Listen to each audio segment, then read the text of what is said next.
Qu'est-ce qui se cache derrière Banen 360 degrés? C'est de tout cela que nous allons parler aujourd'hui. C'est l'invité du dimanche qui commence tout à l'heure.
Merci d'être connecté sur Afrique Today. Je suis très heureux de vous retrouver ici en direct sur Afrique Today pour nous aider à comprendre qu'est-ce qui se passe exactement derrière Banen 360 degrés. J'ai l'honneur et le plaisir de recevoir la reine des Banen, Dr Madeleine Johnson, qui est actuellement en direct avec moi de Montpellier. Salut Madeleine et bienvenue sur Afrique Today.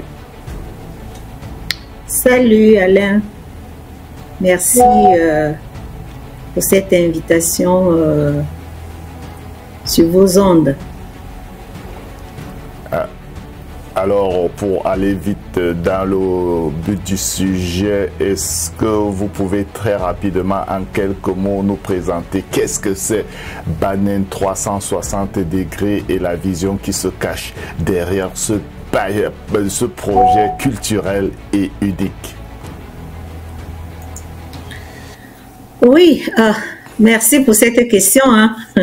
Banen 360 degrés, c'est un projet culturel et identitaire du peuple Banen qui est né du désir de redonner la visibilité, la dignité et surtout la fierté du peuple Banen, qui est originaire du Cameroun, comme tout le monde le sait. C'est tout simplement de réunir les filles et les fils Banen à se retrouver autour d'un même objectif qui est celui de la valorisation, la transmission et la transmission de notre patrimoine culturel, historique et linguistique. La vision qui se cache derrière, c'est clair, c'est un espace de mémoire, de réflexion et de rencontre pour pouvoir valoriser ce que je viens d'énumérer, à savoir notre patrimoine à travers la transmission de son histoire, de sa culture et de sa langue. Merci pour cela. Alors, dites-nous un peu, qu'est-ce qui a été l'inspiration de la création de cet événement? L'inspiration, c'est, voilà, qu'est-ce qui m'a inspiré, qu'est-ce qui m'inspire toujours en tant que Banen, en tant que reine, en tant qu'ambassadrice de ce peuple et de cette grande culture. C'est toujours ce désir de valoriser notre culture et j'ai été interpellée plusieurs fois par ceux qui sont à la diaspora et c'est le lieu de dire ici que la diaspora Banen, elle est vraiment un peu dispersée. Ce n'est pas seulement au Cameroun où on nous demande souvent de situer le peuple Banen, où est-ce qu'il se trouve dans la région du littoral et dans la région du centre. Là, on peut facilement aller et dire que, ben voilà, dans 3 arrondissements, Yingui, Ndiknime, Kienituku, les arrondissements d'origine, sans parler de Makenene et des autres encore que je ne voulais pas citer. Mais au niveau de la diaspora, les Banen, comme tous les autres peuples, sont dispersés à travers tous les continents, tous les pays.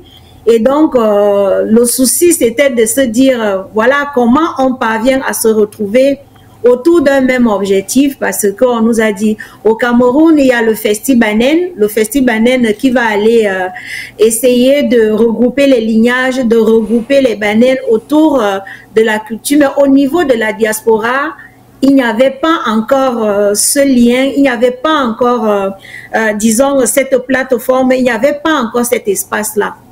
Et c'est ça qui a été beaucoup plus cette motivation qui a fait en sorte que Banen 360 degrés puisse voir le jour.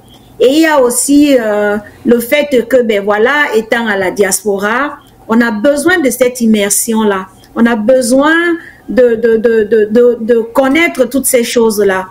Et il fallait donc imaginer quelque chose, parce que 360 degrés, ben voilà, c'est le cercle. C'est faire le tour de quelque chose, c'est faire le tour du peuple Banen. Et à travers, donc, 360, c'est aussi aller chercher les filles et les fils Banen autour du globe terrestre, et se retrouver donc pour réfléchir sur le devenir, surtout culturel, hein, socio-culturel du pays Banen. Merci pour cela. Alors nous allons très rapidement prendre une petite pause, le temps pour nous de voir donc cet élément que notre l'équipe d'Afrique Today a préparé pour vous. Donc on regarde cet élément et on revient tout à l'heure juste après une pause publicitaire. Merci d'être connecté sur Afrique Today. C'est à Montpellier, les 10 et 11 octobre 2025, que s'est tenue la 2e édition de la Biennale Euro-Africa. Un rendez-vous placé sous le signe du dialogue des cultures et de la célébration des identités africaines et européennes. Au cœur de cet événement, le projet Banen 360 degrés, une initiative portée par l'association Isenji, dédiée à la préservation et à la valorisation du patrimoine culturel du peuple Banen, une communauté emblématique d'Afrique centrale.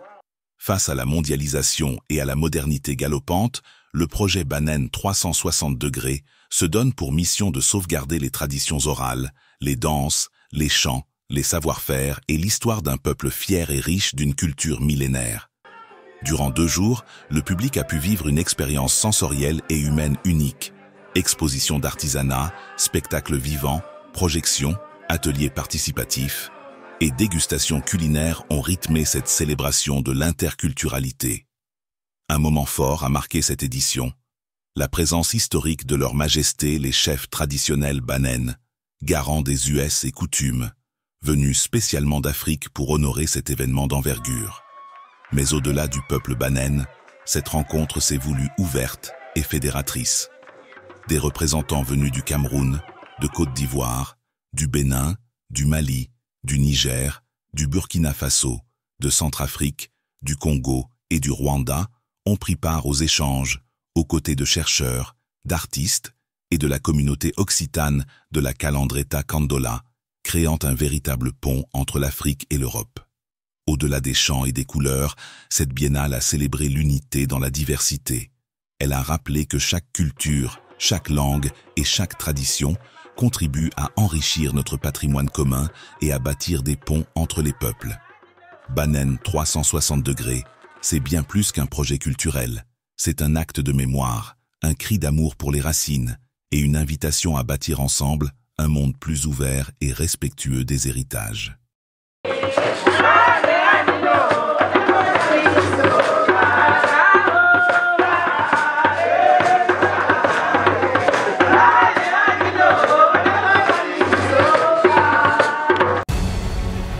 Retournons ici sur Afrique Today, c'est toujours l'invité du dimanche et je suis toujours en direct avec la reine des Banen, Madeleine Johnson, docteur Madeleine Johnson, qui est actuellement avec moi en direct depuis Montpellier. Alors, docteur Madeleine, on vient de regarder cet élément. Alors, ma question est la suivante. Pourquoi, pour vous, était-il important de présenter cet événement, le 360 degrés, dans un événement aussi grandiose à Montpellier? Oui, Montpellier, c'est déjà mon lieu de résidence. Et à Montpellier, il y a eu donc ce grand événement qui est la Biennale Euro-Africa, qui est à sa 2e édition. Donc pour nous, pour moi personnellement, il était important de placer Banen 360 degrés dans ce cadre-là, parce que il fallait parler des bananes. Jusqu'ici, on a toujours parlé des bananes, hein, à travers des différentes associations qu'on va trouver au sein de la diaspora banaine. Les bananes ont toujours su parler des bananes, mais pour moi personnellement, sachant que la biennale se déroule à Montpellier où je réside, il était très très important de situer le peuple banen dans ce grand rendez-vous qui est la biennale étant cette plateforme qui est un lieu de dialogue entre l'Afrique et l'Europe. Et pour moi, donc, centrer les bananes ou alors positionner la culture banaine dans ce cadre-là, pour moi, c'était tout à fait naturel et normal. Et parce que, comme je l'ai souvent dit, le peuple banen est un grand peuple. C'est un grand peuple et que il est important qu'on le sache. Pour ceux qui l'ignorent encore, il est tout simplement important qu'on le sache. Donc, c'était d'abord ça comment dire, le point important. Et à côté de cela, on va se dire que bien que Banen 360 était centré sur le peuple banen, à partir du peuple banen, on pouvait aussi voir les autres sociétés traditionnelles qui pourront se retrouver dans les sujets. Parce que dans Banen 360 degrés, comme je disais, c'était un moment de réflexion, un moment de retrouvailles et un moment de transmission intergénérationnelle. Donc, ces problèmes que l'on a eu l'occasion de soulever lors de Banen 360 degrés, les autres sociétés traditionnelles, les autres peuples se sont identifiés sur ces questions qui ont été soulevées. Donc, Montpellier, la Biennale, pour le moment, je peux dire en France, ce concept qui est ramené à la ville de Montpellier, c'est un canevas, c'est un événement propre vraiment à Montpellier après le grand sommet Afrique-France. C'est celui-là sur le plan international qui est le mieux connu en France. Donc situer Banen 360 degrés dans ce cadre-là, c'était pour moi tout à fait normal, tout à fait, c'était à sa place quoi. C'était pas ailleurs et il ne fallait pas louper cette occasion pour pouvoir montrer l'identité culturelle banaine. Donc alors, lors de ce... Oui, allez-y.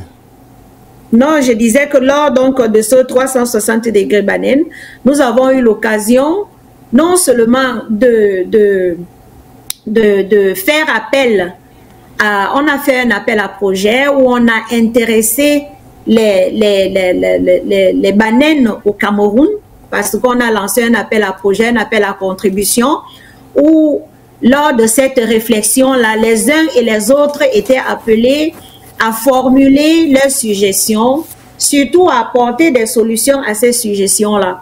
Parce qu'on a remarqué, on écrit beaucoup et on dit aussi beaucoup. À un certain moment, voilà, la question est de se dire, on a beaucoup parlé, on a beaucoup écrit. À un certain moment, il faut faire des propositions, il faut faire des suggestions concrètes et voir dans quelle mesure on peut partager, dans quelle mesure on peut essayer de trouver des moyens, des opportunités pour pouvoir trouver des solutions à ces points, à ces sujets, à ces préoccupations que l'on va trouver chez nous pour pouvoir amener un développement socio-culturel chez nous les banaines. Donc, pour ne pas faire une erreur, on avait...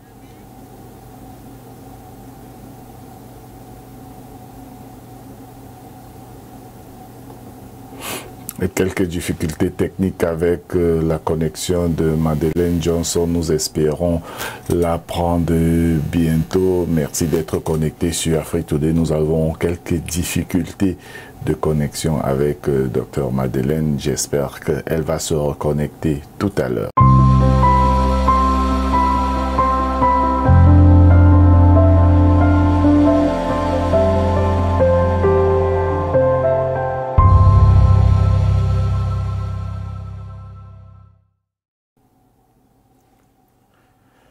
Retour donc ici sur Afrique Today. Donc on vient d'avoir ces petites difficultés techniques avec la connexion de Dr Madeleine qui était en train de nous expliquer. Donc on espère que cette fois-ci c'est la bonne. Alors docteur, j'espère que vous êtes à nouveau avec nous. Vous étiez en train de nous montrer un document là. Merci de vous reconnecter ici en direct sur Afrique Today. Alors de quoi vous étiez en train de nous parler lorsqu'on a eu ce petit problème technique? Je crois la question était de savoir pourquoi est-ce que on a pu situer Banen 360 degrés dans le cadre de la biennale Euro-Africa. J'étais en train donc de dire que en France, il n'y avait pas mieux que ce cadre-là. Les Banen étant, voilà, les nobles, comme j'aime souvent le dire, il ne fallait pas louper l'occasion de pouvoir situer les Banen par rapport à tout cela. Et c'était très important que voilà, les Banen participent à ce grand rendez-vous, à cette grande surface, à cette grande plateforme de rencontre entre les pays, les cultures africaines et européennes ici à Montpellier.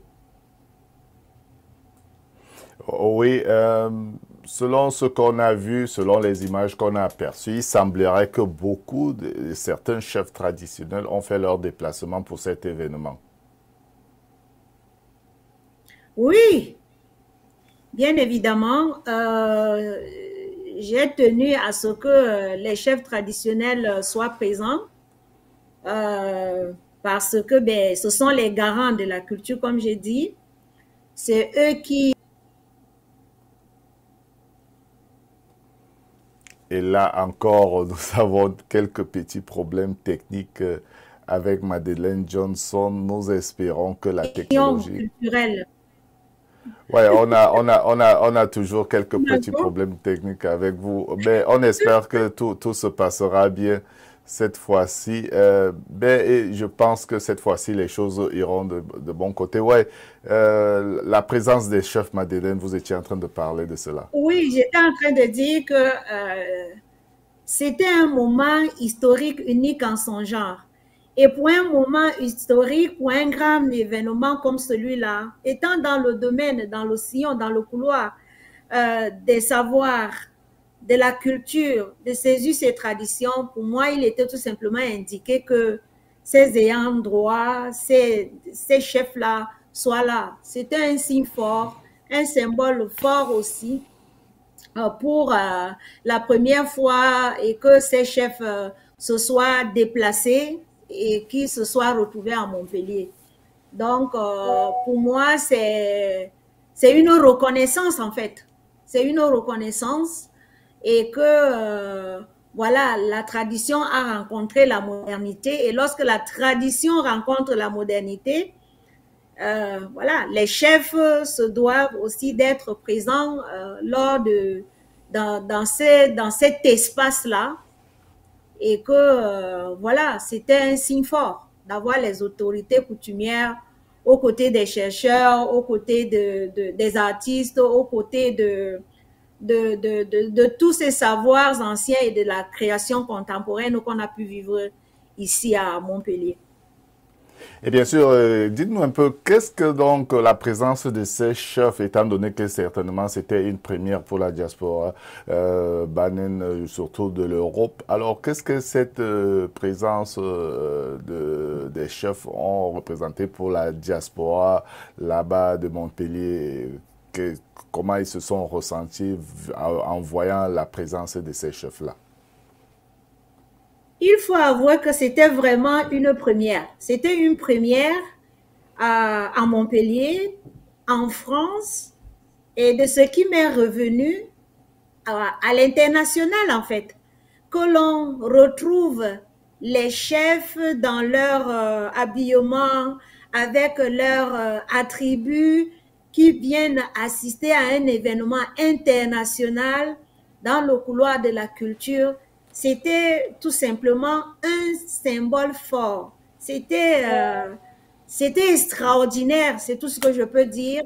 Et à partir de là, le peuple banen a été encore vu, considéré sous un autre angle, hein, parce que c'est le lieu de le dire, c'était tout simplement extraordinaire. Leur présence a valorisé toute l'Afrique, leur présence a valorisé tout le Cameroun, pas seulement les Banen, mais leur présence a vraiment apporté un plus à cet événement-là, parce que c'était la pure matérialisation de cette coopération-là qu'on veut trouver au sein de la Biennale Afrique ou alors Euro-Africa.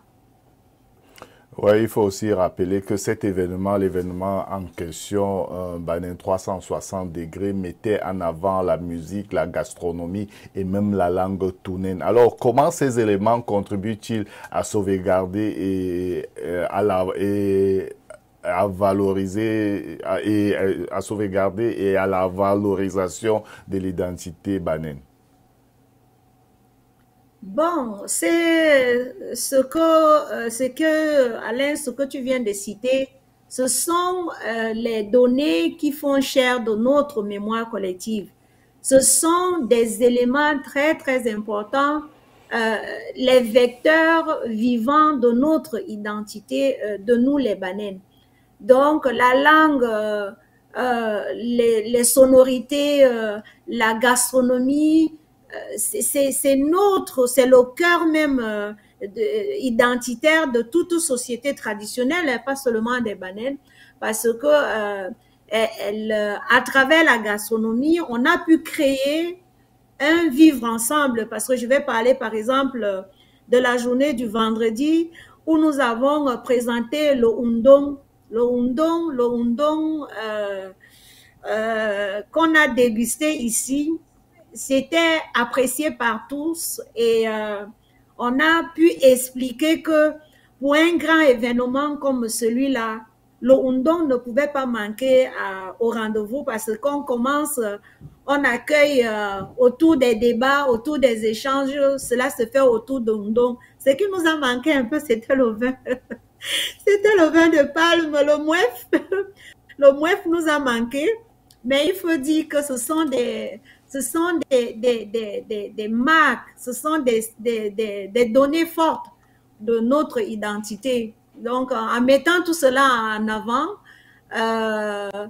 c'est la pratique et le partage même de notre culture, sans toutefois trop faire, mais la gastronomie, on la voit, la musique, voilà, on a pu découvrir le jeune Diz Mbangue qui nous a émerveillés avec sa maîtrise de la langue et surtout, voilà, le Moukek, disons, Moukek Oupenen qui a chanté en notre langue aussi, qui nous a fait voyager.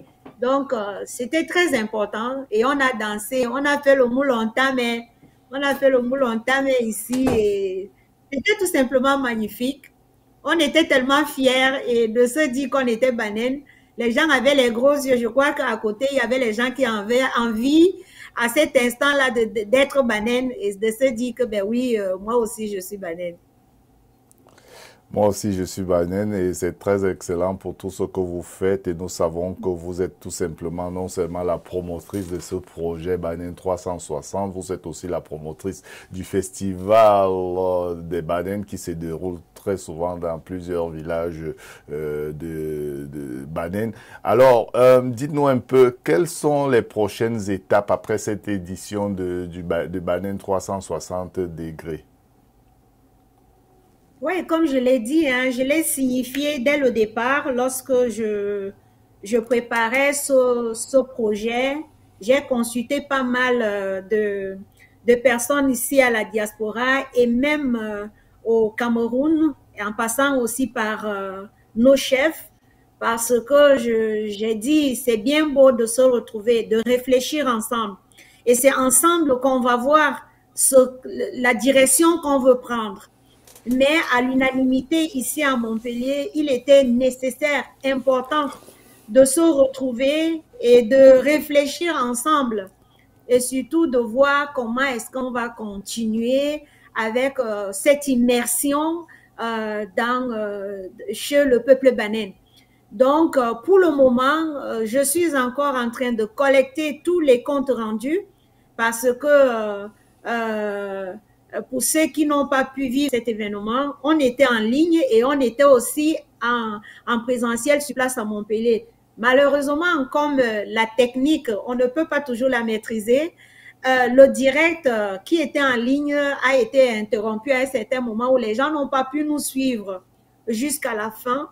Donc, on va prendre les suggestions qui ont été faites du côté du Cameroun, des suggestions qui ont été faites ici même au niveau de la diaspora. Donc, pour pouvoir faire un rapport, et comme je l'avais dit dès le départ, ce rapport sera édité. Il sera édité avec tout ce qu'on a pu se dire, avec tout ce qu'on a pu consigner, pour que cela nous serve un peu de document de référence et se dire, ben, lorsqu'on s'est retrouvé, voilà, sur le patrimoine, voilà ce qui a été dit. Sur la chefferie traditionnelle, voilà ce qui a été dit. Sur la langue tounène, voilà les dispositions qui ont été prises. Et on va suivre tous ces projets, tout ce qui a été dit, afin de voir ce qui a déjà été fait. Déjà à travers ce rapport, que après l'édition, nous allons prendre la peine et le soin de le transmettre à toute la diaspora, aux associations banennes de la diaspora et même aux volontaires, pas parce qu'à Montpellier, je dois dire ici qu'il n'y avait pas que les associations banennes qui étaient représentées. Il y avait des bifeuillis qui n'appartiennent à aucune association qui étaient présents. Et à eux aussi, on va donner ce document et on va pouvoir assurer le suivi.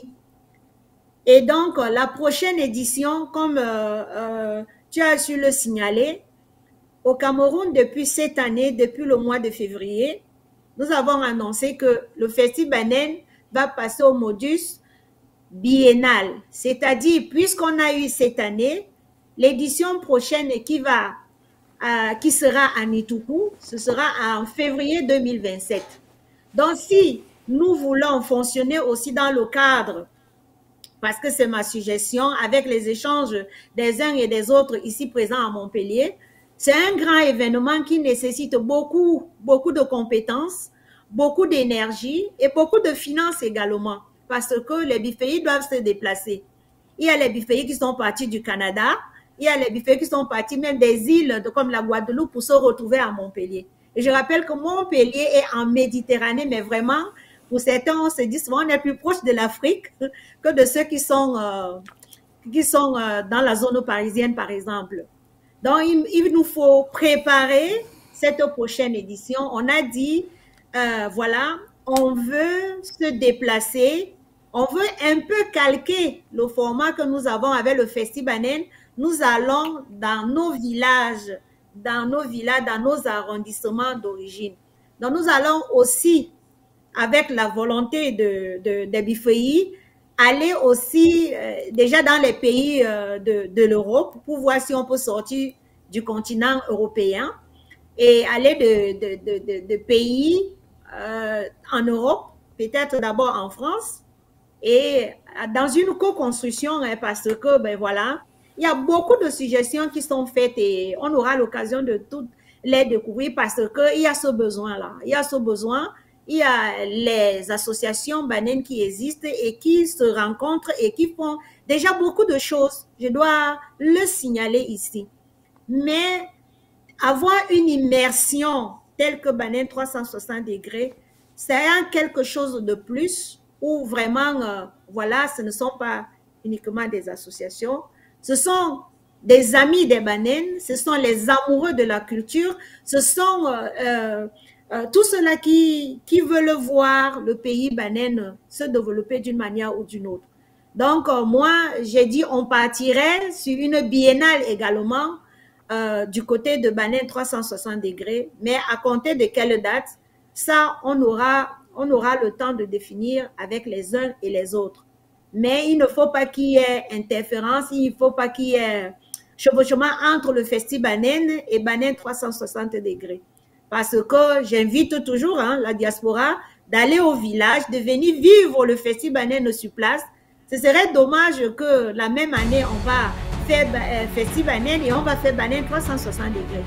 Donc, il va falloir réfléchir sur une formule pour permettre aux uns aux autres d'aller aussi au village, pouvoir vivre ces choses qu'on a juste pointé du doigt ici à Montpellier et qui a vraiment émerveillé, et même les Banènes entre eux et entre nous et les autres aussi, parce que c'était très très important comme je l'ai dit. Les Banènes sont dispersés, il y a certains qui sont noyés là-bas au Cameroun. C'est facile de se dire que ben voilà, à travers le nom, on peut le retrouver dans le littoral. Ici, c'est encore très très compliqué. Donc, le temps de prendre connaissance de Banène 360 degrés et d'intégrer vraiment l'objectif qui se cache derrière. Merci beaucoup Madeleine pour ces explications. J'espère que beaucoup de gens ont essayé de comprendre ce que vous vouliez dire ici sur Afrique Today. Je rappelle donc que j'avais ici en direct Dr Madeleine Johnson qui est non seulement la promotrice donc du Festival Banène, elle est aussi la promotrice donc de Banène 360 degrés. Elle est écrivaine, dont elle était avec moi en direct depuis Montpellier. Vraiment, merci docteur pour votre temps. Merci, merci pour ce que vous faites. Merci aussi à Afrique Today. C'est le lieu de dire ici que Afrique Today a été un partenaire très très très très intéressant lors de cette première édition de Banène 360 degrés. Je vais aussi saluer les collèges de il ne faut pas que j'écorche ça, parce que sinon mon frère YouTube, les collèges de Paris et notre partenaire Orange Money Europe aussi qui nous accompagne, qui accompagne ISENJ, comme également Afrique Today, dans tout ce que nous entreprenons sur la culture banène. Et merci encore Alain pour cette disponibilité-là, pour tout ce que toi également, en tant qu'un Ifeyi, un Mounen, fait pour le peuple banène. Mais merci pour votre temps et merci à tous ceux qui se sont connectés durant cette édition de l'invité du dimanche. Merci pour avoir toutes les informations de la diaspora, non seulement des États-Unis, du monde entier. Vous pouvez tout simplement vous connecter directement sur notre site internet www.afriquetoday.com. Je m'appelle Alain Pierre et j'espère et je souhaite vous retrouver très très prochainement dans une nouvelle édition. Merci, au revoir.